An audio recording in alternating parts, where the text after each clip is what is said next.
ಹೃದಯದೊಳಗೆ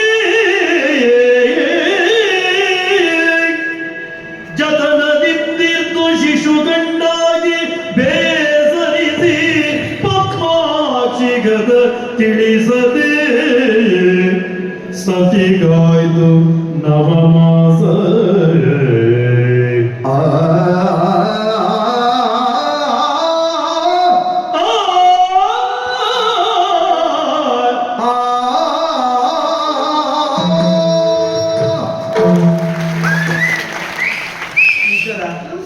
ಮತ್ತೆ ಹೇಗಿದ್ರಿ? ಗೊತ್ತಾಗ್ತುಂಟು ನಿಮ್ಗೆ ನೋಡುವಾಗ. ಮತ್ತೆ ಚೆನ್ನಾಗಿದೆ. ಹೌದು, ನನ್ನ ಪರಿಚಯ ಆಯ್ತಾ? ನೋಡಲಾಗಿತ್ತು, ಮತ್ತೆ ಪರಿಚಯ ಆಗಲಿಲ್ಲ. ನನ್ನ ಪರಿಚಯ ಇಲ್ಲ ನಿಮ್ಗೆ? ಇಲ್ಲಪ್ಪ. ನನ್ನ ಪರಿಚಯ ಇದ್ದಿದ್ದವರೇ ಇಲ್ಲ. ಅಂತ ಸುಪ್ರಸಿದ್ಧ ಅಯ್ಯೋ, ನಾನು ಈ ಊರಿನ ಪ್ರಸಿದ್ಧ ವೇಶ್ಯೆ. ಒಳ್ಳೆ ಹೆಸರು ಮಾಡಿದ್ದೇನೆ. ಹೌದಾ? ನನ್ನ ಪರಿಚಯ ನಿಮ್ಗೆ ಇದ್ದಿದ್ದ ಅಷ್ಟೇ.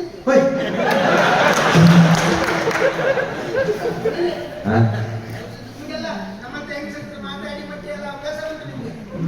ಹಾಗೆಲ್ಲ ಒಬ್ಬ ಹೆಂಗಸರು ಮಾತಾಡೋ ಅಭ್ಯಾಸ ಇದ್ದವರಲ್ಲ ಅಲ್ಲ. ಯಾಕಂದ್ರೆ ಊರು ತಿರುಗುವವರು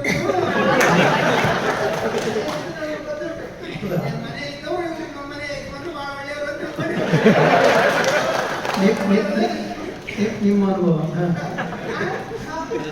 ಅಲ್ಲ, ನನ್ನ ಪರಿಚಯ ಇದ್ದಿದ್ದು ನನ್ನ ಅಕ್ಕನ ಪರಿಚಯ ಇರ್ಬೇಕು. ಬಂದ್ಮೇಲೆ ಇಲ್ಲ ಪವರ್ ಪರಿಚಯ ಇಲ್ಲ. ಪರಿಚಯ ಇರ್ಬೇಕು. ಮೂರು ತಿರುಗುವವರು ರಾತ್ರಿ ನಿದ್ದೆ ಬಿಡುವವರು ಅಂತ ಮಾಡ್ತೀವಿ. ಹೌದಾ? ಇಲ್ಲ ಇಲ್ಲ, ಕೈಲಿದ್ದು ಬಂಗಾರ ಕೊಡಲಿಕ್ಕೆ ಸರ ನೋಡಿದ್ರೆ ನನ್ನ ಅಕ್ಕನ ಪರಿಚಯ ಇಲ್ಲ. ಅಕ್ಕನ ಪರಿಚಯ ಅಂದ್ರೆ ಅದು ಯಾರು ಯಾರಕ್ಕೂ ಅಷ್ಟು ಒಳ್ಳೆಯದು.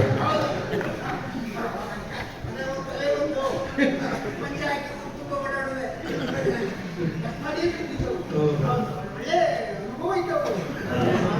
ಉದ್ಯೋಗದ ಒಳ್ಳೆ ನಿರೀಕ್ಷೆಗಳಾಗಿದ್ದವು. ಅಷ್ಟೆಲ್ಲ ಮುಂದುವರಿದೆ.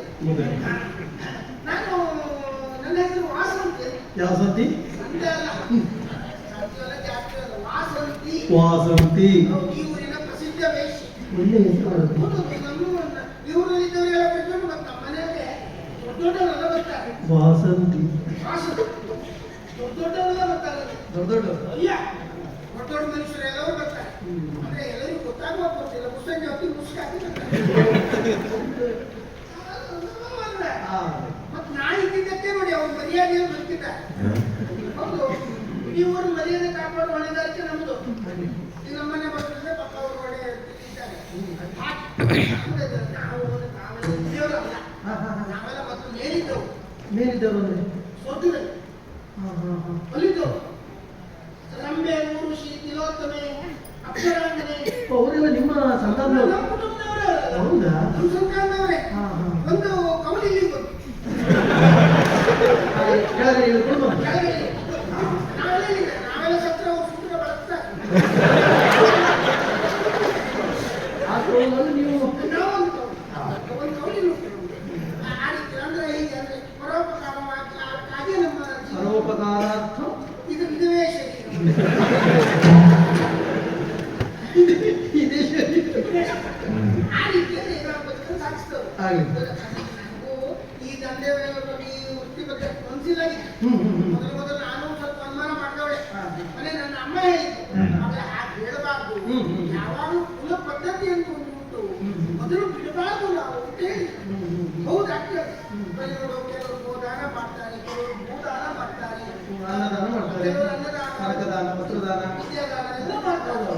ಹಾಗಾಗಿ ನಮಗೂ ಇದೊಂದು ದಾನ ಮಾಡುವ ಅವಕಾಶ ಸಿಗ್ತದೆ. ಬಿಡಬಾರ್ದು. ಯಾವ್ದು? ಮನೆ ಕೇಳಿದ್ರೆ ಹಾಗಿದ್ರೆ ದಾನದಲ್ಲಿ ದೊಡ್ಡ ದಾನ ಯಾವುದು? ದಾನದಲ್ಲಿ ದೊಡ್ಡ ದಾನ ಮೈದಾನ ಅಂತ ಹೇಳಿ. ಅದೇ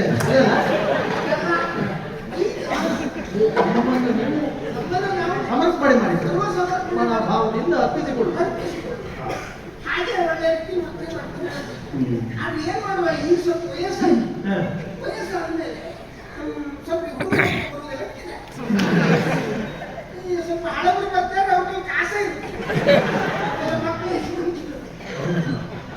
ಹಾಗಾಗಿ ಕಡೆಗೆ ಮನೆ ಒಬ್ಬಳು ಜೀವ ತಗೊಳ್ಳಿ ಹೋಗೋಳು. ಅಷ್ಟು ಒಳ್ಳೆಯದು ಉಂಟು. ಅಷ್ಟು ಒಳ್ಳೆ ರೂಪ ಇದ್ದಿದ್ದು ಕೆಲವು ಮನೆ ತೆಗಿತಾರೆ ಅಂದ್ರೆ ಅವಳು ಒಂದು ಪ್ರಾಣ ಕಾಪಾಡಿದೆ ನೀವು. ಪ್ರಾಣ ಕಾಪಾಡಿ. ಹಾಗೆ ಒಳ್ಳೆ ಗುಣ ಉಂಟು ನಿಮಗೆ. ಅಂದ್ರೆ ಕಾಪಾಡಿಗೂ ಕಾರಣ ಉಂಟು. ಹಾ. ನನಗೂ ವಯಸ್ಸಾಯ್ತಲ್ಲ, ಮುಂದೆ ವೃತ್ತಿ ನಡೆಸ್ಕೊಂಡು ಹೋಗ್ಲಿಕ್ಕೆ ಜನ ಬೇಕಲ್ಲ. ಓ ಇವೊಂದು ಸ್ವಾರ್ಥ ಇದೆ ಹಾಗಾದ್ರೆ. ಮುಂದೆ ಬೇಕು ಅಂತ ಒಳ್ಳೆ ರೂಪ ಮನೆ ಕರ್ಕೊಂಡು ಬಂದು ನೋಡ್ತೇನೆ ಗರ್ಭಿಣಿ ಈ ಸಮಯದಲ್ಲಿ ಸರಿಯಾದ ಹೌದಾ? ಹಾಗಾಗಿ ಅವಳನ್ನು ಒಳ್ಳೆ ರೀತಿ ನೋಡ್ಕೊಂಡೆ. ಈಗ ನಾನು ಭಗವತಿಯಲ್ಲಿ ಪ್ರಾರ್ಥನೆ ಮಾಡಿ ಏನಂತ ಪ್ರಾರ್ಥನೆ ಮಾಡಿದ್ರಿ? ಅಮ್ಮ ತಾಯಿ ಹಾ. ಅವಳಿಗೆ ಒಂದು ಹೆಣ್ಣು ಮಗು ಹುಟ್ಟಿದ್ರಿ ಇವಳತ್ತಿನ ಸ್ವಲ್ಪ ದಿವಸ ಕೆಲಸ ಮಾಡಿಸೋದಾ ಸಂಪಾದನೆ ಮಾಡುದು ಮನೆ ಮೇಲೆ ಮನೆ ಕಟ್ಟು ಮನೆ ಕಟ್ಟಕ್ಕೆ ಆ ಹೆಣ್ಣು ಮಗುವಿನೊಟ್ಟಿಗೆ ಇವಳು ಸಿದ್ಧ ಆಗ್ತಾರೆ ಅವಳನ್ನು ಅದೇ ಬಿಟ್ಟಿದ್ದವಳು ಮತ್ತೊಂದು ಮನೆ ಕಟ್ಟು. ಅವಳು ಸ್ವಲ್ಪ ತಾಯಿ ಮಗ ಇದ್ದಿಬ್ರು ಸ್ವಲ್ಪ ಮನೆ ಮೇಲೆ ಮನೆ ಮೇಲೆ ಜಾಗ ಗೀಗ ತಗೊಂಡು ಒಳ್ಳೆ ರೀತಿ ಗಟ್ಟಿ ಆಗೋದು ರಚನೆ ಮಾಡ್ತೇನೆ. ಈಗ ಒಂದು 4 ಹೆಸರಿಗೆ ಬರ್ಲಿಕ್ಕೆ ಏನೋ ವರ್ಕ್ ಮಾಡ್ಬೋದು ನೋಡಿ. ಹೌದು ಬೆಳೆದು ಬೇರೆ ಇದು ನೋವು ಆರಂಭ ಆಗಿದೆ ಅಂತ ಗೊತ್ತಾಗಿದೆ. ಹಾಗಾಗಿ ಒಳಗೆ ಬಿಟ್ಟಿದ್ದೇನೆ ಅವರು ಅದನ್ನೆಲ್ಲ ಮನೆಗೆ ಹೋಗೋದಿಲ್ಲ. ಯಾಕಂದ್ರೆ ನನಗೆ ಅದೆಲ್ಲ ಅನುಭವ ಇಲ್ಲ. ಎಂತಾಯ್ತದೆ? ಓ ಓ ನೋವಾಯ್ತಾ? ನೋವು ಕೊಡ್ಲಿಕ್ಕೆ ನೋವು ಕೊಡ್ಲಿಕ್ಕೆ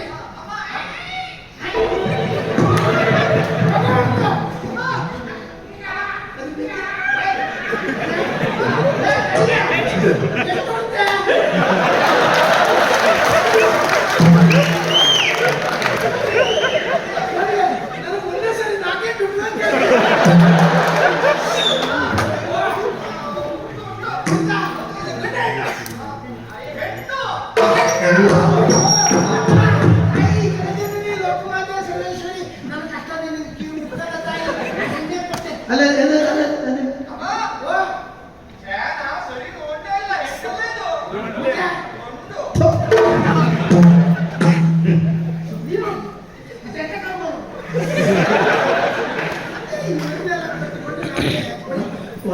ಒಂದ್ ಮನೆ ಕಡಿಮೆ ಒಂದು ಉಳಿತಾನ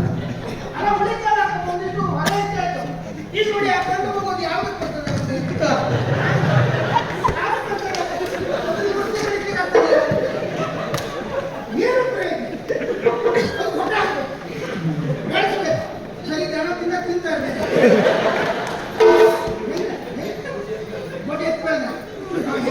ಕಡಿಮೆ ಆಗೋದು ಸರಿ ಎಂತ